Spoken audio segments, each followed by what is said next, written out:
हिंदवी स्वराज्य संस्थापक महाराष्ट्राचा आराध्य दैवत छत्रपती शिवाजी महाराजांना आजच्या या इशारा सभेच्या निमित्तानं आपल्या सर्वांच्या वतीनं विनम्र असं अभिवादन करते। भारतीय जनता पार्टीचे आमचे नेते चंद्रकांत दादा पाटील यांच्या नेतृत्वाने त्यांच्या मार्गदर्शनाखाली आजची ही सभा होतीये, ऑनलाईन सभा होतीये। ही सभा आहे कार्यकर्त्यांच्या आणि पदाधिकाऱ्यांच्या संयमाची, ही सभा आहे सभ्यतेची।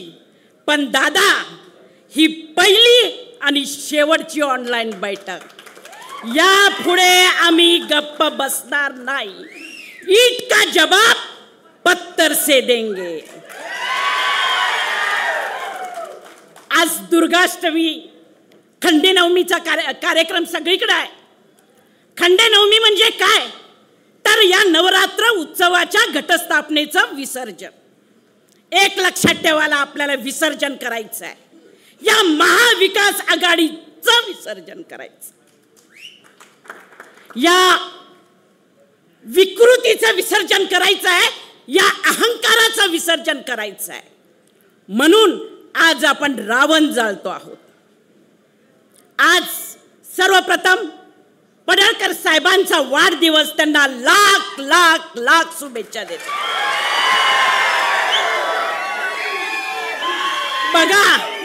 बघा तुम्हाला शुभेच्छा द्यायला, दादांनी शुभेच्छा द्यायला 40,000 लोक तुम्हाला शुभेच्छा द्यायला बसले।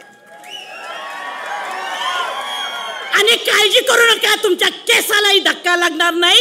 ए भारत की नारी है, फूल नहीं चिंगारी है। ए भारत की नारी है, फूल नहीं चिंगारी है। आज दुर्गाष्टमी आहे। दुर्गेनं महिषासुराचा वध केलेला आहे, असाच वध आपल्याला या अहंकाराचा करायचा आहे। भारतीय जनता पार्टी म्हणजे काय? भारतीय जनता पार्टी म्हणजे महाराष्ट्राचा विकास। भारतीय जनता पार्टी म्हणजे जनसामान्यांचा सन्मान। भारतीय जनता पार्टी म्हणजे राजकारणातली पारदर्शकता। आता त्यांच्याकडे काही नाही राहिलंय। दीपक भाऊ, तुम्ही सांगितलंय उरली सुरली महाविकास आघाडी। मग कारण काय शोधायचं? ताकद दाखवायची आहे। मग कारण शोधलं, पडळकर साहेब आले रस्त्यावर सगळे। संग्राम भाऊ, तुम्ही म्हणाला संस्कृतीचा बचाव रॅली। संस्कृती बचाव नाही, असंस्कृत लोकांची असंस्कृत रॅली म्हणजे त्या दिवशीची महाविकास आघाडीची रॅली। मला या ठिकाणी सांगायचं आहे, कुणावर आरोप करता? देशाचे कणखर पंतप्रधान नरेंद्र मोदी यांच्या मातोश्रीवर, म्हणजे त्यांच्या मातोश्रीपर्यंत तुम्ही पोहोचताय। एआयच्या द्वारे व्हिडिओ बनवताय, राजकारणासाठी तुम्ही त्यांचा वापर करताय। आणि आम्ही असंस्कृत? कोण असंस्कृत? आताच बोलत होते आपले कदम भाऊनी सांगितलं, मुख्यमंत्र्यांच्या पत्नी अमृताताई या समाजसेविका आहेत, समाज कार्य करतात। मग त्यांच्यावर टीका करायची, त्यांच्यावर शिवीगाळ करायची, त्यांना वाईट सोडत बोलायचं? आम्ही राजकारणात आहोत, आमच्या भगिनी राजकारणात आहोत, महिलांनी राजकारणात यायचं की नाही हे सांगायचं। आत्ताच बघत होते त्या ठाकूरबाईंचं ऐकलं, कानाला खडा लावला। आणि आमच्या त्या मोठ्या ताई काय म्हणतात?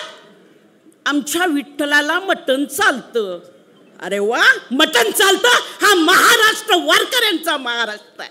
18 कोटी वारकऱ्यांचा अपमान तुम्ही केलेला आहे आणि त्यामुळं तुम्हाला माफी नाही आणि ही तुमची संस्कृती नाही। अनेक क्लिपा बघत होते। मग मला या ठिकाणी सांगायचं आहे, कोण असंस्कृत आणि कोण संस्कृत? महाराष्ट्राच्या पाठीमध्ये खंजीर खुपसून या महाराष्ट्रामध्ये राजकीय संस्कृतीचं दर्शन घडवणारे तुमचे नेते आहेत। कितीतरी उदाहरण देऊ शकतो, पण या ठिकाणी मला एवढंच सांगायचं आहे, कुणाच्या आईवर, कुणाच्या बहिणीवर कोणीही जाता कामा नये। राजकारणात आपण सर्व पक्ष एकत्र आहोत. विरोधाला विरोध चालतो, परंतु विरोधाला विरोध म्हणून विरोध करायचा नाही. तर या ठिकाणी महिलांचा सन्मान हा राखला गेला पाहिजे, तो सर्व पक्षांनी राखला गेला पाहिजे.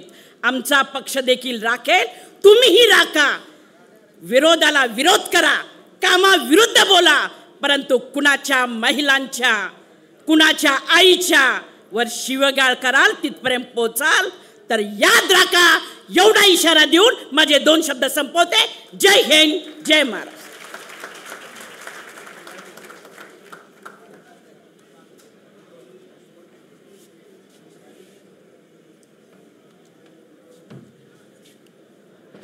शिराळा मतदारसंघाचे आमदार सत्यजित भाऊ देशमुख सभेला संबोधित करतील.